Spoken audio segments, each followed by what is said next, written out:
All right, let's get back into what happened last night around the country. As you know, Donald Trump loses or I should say, Matt Bevin loses in Kentucky. Now, and at one point, look, Trump went to Mississippi too, I think it was, right? And in Mississippi, the race was a lot closer than one would anticipate for a governor's race there. I think the Democrat lost by about 9 points. But when he was in Mississippi, he made the point of saying, what am I doing in Mississippi? And it's true. Like, they don't send the president in unless it's important to them. I mean, I hope people understand this. When Donald Trump goes to Kentucky, a state he won by 30 points, he's not doing this for himself. He doesn't need to go to Kentucky. He needs to go to Wisconsin, or he needs to go to Michigan, or he needs to go to Pennsylvania, or he needs to go to Arizona or Florida. He goes to Kentucky, he's going for Matt Bevin. When he goes to Mississippi, he's going for the Republican governor of Mississippi. And he lost last night. Here's Matt Bevin basically warning people, and this is to Jamie's point, that just as impeachment failed, so too does Matt Bevin's trying to associate Andy Beshear with the coming red scourge.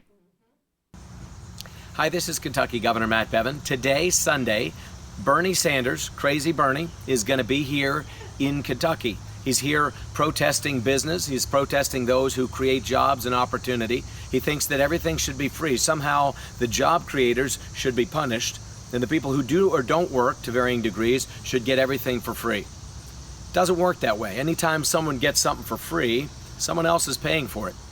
In this race in 2019 here in Kentucky, you also have people on both sides of this equation. Andy Beshear, who's in line with Bernie Sanders. They share the same party, the same ideology. They share the same values on many fronts. They're both strongly pro-abortion. They both strongly believe your Second Amendment rights should be restricted. They strongly believe that you are people who should be punished if somehow you're out there pursuing the American dream. These are the kind of things that we want to reject here in Kentucky. Not only with Crazy Bernie, but with Andy Beshear this fall in November. This is an opportunity for you to choose, not only in 2019, but again in 2020. The American dream is a real thing. Of and by and for the people really works if we the people take it seriously. Exercise your right to vote. Get out there and let your voice be heard. Now, I think he's referencing, when he says that Crazy Bernie is coming to town, I think he's talking about the Black Jewel miners. Because I think at one point he came in to show some solidarity with them. And how crazy. And Beshear was promoting aspects, my understanding, of the Green New Deal. I don't think he was, having rallies with AOC. But he was promoting aspects of this. And Beshear did quite well, relatively speaking, in parts of coal country there. So, it's definitely a good sign. I don't know what it means directly, and I don't think that if Bernie Sanders is the nominee, that Kentucky is going to go blue. But it's quite conceivable that there are areas where they're going to have to put more resources in than they would otherwise. I mean, this is the example. When Donald Trump goes to Mississippi, when Donald Trump goes to Kentucky, deep red states that he won by tens of percentage points, he is expending resources that could be deployed somewhere else. And in this instance, they were completely wasted resources. Every time Donald Trump goes and campaigns for somebody and they lose, it sends a message to other Republicans like, wait a second, maybe he can't help me. Now, the question is for them is maybe he can still hurt me, though. And that is what's going to make the impeachment inquiry so difficult for Republicans. They are jammed. And it's quite clear. Here's Donald Trump in Kentucky. This is where he's talking about the impeachment, right? Here it is. He brings out, they put everybody behind them in a read the transcript t-shirt. Okay, this is about impeachment for him. Play it. And what's happened to so many other places run by the radical left Democrats, it's unbelievable. Los Angeles. You take a look at Los Angeles. Looks like a third world city. But go back to Nancy's area, look at what's happened. There's been no place in the country that's gone down like the area that Nancy Pelosi represents. And she's wasting all of her time. And you know what? It's backfiring. You see it.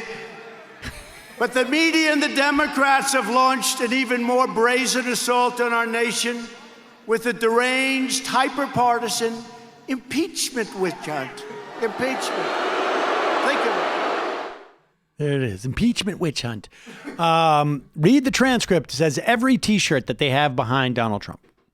And so impeachment fails to motivate the Republican base enough in Kentucky.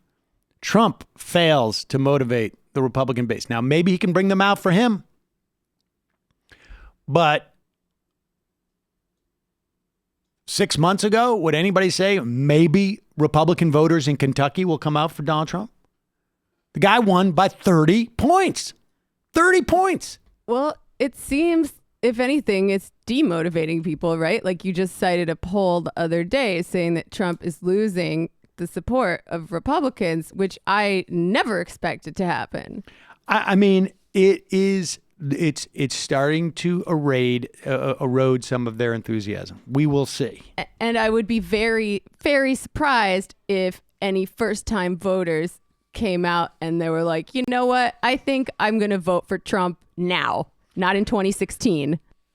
I tend to think that too. I thought but there's so many of those people out there who it's just a question of who I think are motivated, who are angry, and we can, people can theorize and make assessments as to why they're angry, and why their rage towards people who don't look like them is misplaced. But I think that there's still a lot of people out there, and I think to a certain extent, part of it is, can he reach them and convince them that he is going to, in some way, further their agenda? We will get to this because we still have, let's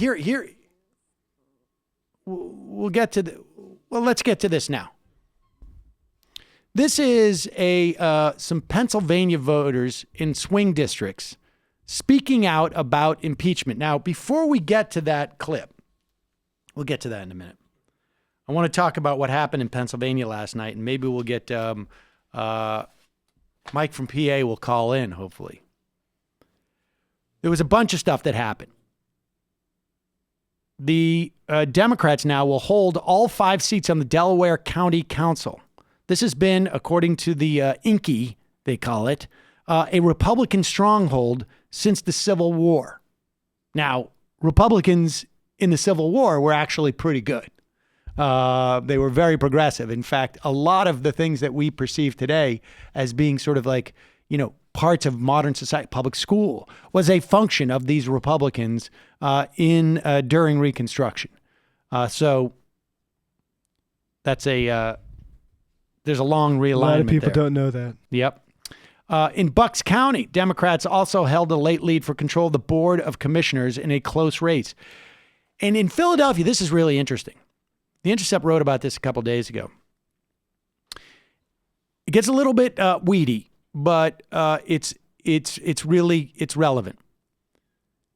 In Philadelphia, they have district-specific city council seats, and then they have, I think, like a half a dozen at-large seats. That's a fairly common feature, I think, in municipal elections. They have this thing where if you are part of the party, and all of them don't come up at the same time, I think they rotate. If you are a member of the minority party, or a minority party in the district. So I think it could be just based on registration, or it could be a number of seats. I'm not 100% sure about that. They reserve 2 seats for you on the at-large, and it has been traditionally the Republicans. Democrats get the other at-large seats, and Republicans get 2 at-large seats. The 2 top Republican candidates in the minority party will get it. Now, it doesn't say Republicans, it says minority party. Well, the WFP is also a minority party in Philadelphia. And they ran 2 candidates this year that were opposed by Republicans. By Democrats. Because the Democrats supposedly were worried that they were going to eat away at their at-large votes for the other Democrats. Now, most observers say that's ridiculous. There's so many Democrats, that's not going to happen. You're not going to be able to peel these votes off. But what happened is one of them got endorsed by Elizabeth Warren. Bernie Sanders did not endorse either one of them. Warren only endorsed one of them. A couple of Democrats endorsed one of them from the WFP, and Larry Krasner endorsed one of them as well. Brooks was her name. There were 2 people who ran, Kendra Brooks and Nicholas O'Rourke. O'Rourke barely lost, but Kendra Brooks won. Now, I think the Democrats there did not want a left flank on the city council. I suspect Bernie didn't endorse these folks because maybe in part of the WFP national endorsement, maybe in part because he is running in a Democratic primary and needs the support of some of the infrastructure of the Democratic Party and was doing them a solid. Regardless, this pushes the Philadelphia City Council to the left. And this is a big deal. You need a lot of votes in Philadelphia to take Pennsylvania as a state, both, in a presidential election and statewide elections. And this is good. This is the way things get moved to the left across that entire state. Also, in Virginia, I think most people know this story, but for the first time in 26 years, Democrats took full control of the state government. They have the House, they have the Senate, and they have the governorship. The GOP had a 20-19 majority in the state Senate and a 51-48 in the House of Delegates. It is now 21-18 in the Senate, Democrats to Republicans, and in the House of Delegates, 54-44 Republicans, with 2 that have not been called yet. So Democrats flipped 5 seats at least in the House of Delegates, 2 in the state Senate. That's a big deal. People have been anticipating this, but it's a big deal because not the least of which, restrictions on Medicaid that were imposed by the Republican House and Senate there will be lifted.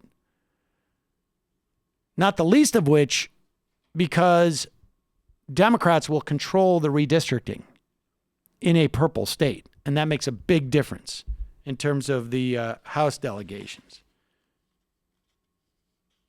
And folks like Lee Carter and Danica Rome, who won in the 2017 elections. Lee Carter, full-on DSA member, but a full-on, more socially listed than even the DSA. We have everything. And Danica Rome, the first transgender woman to win a re-election to a statewide seat in the country, I think. She ran a great campaign. Obviously they both did, but their re-election is a big deal, a really big deal, because you can get these one-offs. The real question is, how durable is it? And once again, it puts the lie to the idea perpetuated by some that in order to win in a swing state or a swing district, you have to be in the middle. That's right. Well, I mean, I think we got a lot of evidence in 2018 that those people who tried to do that, I frankly think that at the end of the day, a lot of this is more partisan than it is ideological. And so... Yeah, that's part of why. Yeah. And I think that's and we're starting to see this happen. I think that awareness, I think, is catching on a national level. We'll talk about this later, but there was a new poll that came out today, Monmouth survey, I think, that shows that the new national Monmouth poll shows that Sanders is now essentially back in the race. Biden and Warren at 23%, Sanders at 20%. Warren is down 5 in that poll. Sanders is up 5 in that poll. This was just, I think, my sense was when you started to see the establishment start to attack Warren because they thought that she was the biggest threat on the left. And this is also relevant. The electability quotient that they've developed, the Monmouth, the Democratic electability rating, this is the likelihood of defeating Trump on a scale of 0 to 10. This is Democratic voters nationwide, their perception of someone's electability. Sanders has gone up. Biden's at 7.3. He's always been up there. It's dropped. Warren's at 7.1. Sanders is at 7.0. So, for all intents and purposes, you have 3 front leaders who are basically tied in the national polls. You know, this is just one poll, but this has sort of been the trends. You have them equally distributed. Maybe Bernie in the first couple of primaries. First, if you look 4 or 5, is in the lead in 2 or 3. Warren in 1 or 2. Biden in 1. They are more or less tied, but I think there's broad consensus, at least amongst those who are watching this intensely, that Biden is leaking oil, continuing, that Warren's surge is not necessarily as durable as it looked, and that Bernie's creeping up. And creeping up. He's not surging. He's creeping. But you have to remember, they all have different strategies that they at least are ascribed to them. Biden's is, I'm going to hide and hope that my name recognition carries me across the finish line. Warren is that I'm going to run on a technocratic competency and a more palatable version of fighting. Palatable, I put in quotes. Bernie's strategy has been one that is, and I have no way of knowing, and nobody really does. Strategy has been, we're going to build a different type of ground game that's going to reach different people and is going to be subterranean in many respects. So we won't know until we get to Iowa as to, what is resonating. Particularly when one person's running with a strategy that's a little more subterranean, it's hard to assess. The proof will be in the pudding.